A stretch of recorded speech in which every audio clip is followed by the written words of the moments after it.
Break up کے بعد خود کو ہیل کیسے کریں؟ پرانے رشتے کی یادیں کیسے بلائیں؟ بریک اپ ہو گیا، دل ٹوٹ گیا، اب کیا کریں؟ سب سے پہلے ایک بات سمجھو، یہ تکلیف عارضی ہے، چاہے ابھی یہ ہمیشہ کے لیے لگے پر یہ گزر جائے گی۔ پہلا سٹیپ، خود کو رونا الاؤ کرو۔ یہ کمزوری نہیں، یہ ہیلنگ کا حصہ ہے۔ جذبات کو دبانا مت، انہیں نکلنے دو۔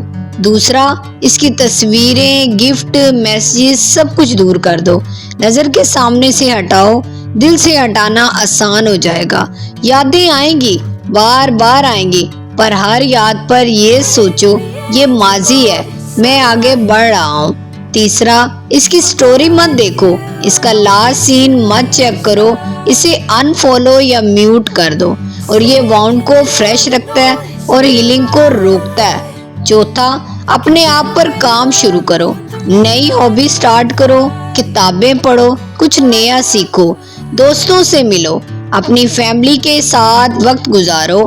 پانچواں، جسم کا خیال رکھو، اچھا کھانا کھاؤ، نیند پوری کرو، کیونکہ جب جسم ہیلتھی ہوتا ہے دماغ بھی بہتر سوچتا ہے۔ چھٹا، خود کو بیزی رکھو پر خود سے بھاگو مت۔ کبھی کبھی اکیلے بیٹھ کر اپنے جذبات سے بات کرو، خود سے پوچھو میں کیا سیکھا اس رشتے سے۔ یاد رکھو، وقت سب سے بڑا ہیلر ہے۔ آج تکلیف ہے، کل سکون ہوگا، اور ایک دن تم پیچھے مڑ کر دیکھو گے اور سوچو گے میں اس سے کیسے گزرا اور آج میں کتنا اسٹرانگ ہوں۔ تم اکیلے نہیں ہو، یہ فیلنگ سب کے ساتھ ہوتی ہے، پر یہ بھی سچ ہے تم ہیل ہو جاؤ گے۔ وقت لگے گا پر تم پہلے سے بہترین ہو جاؤ گے۔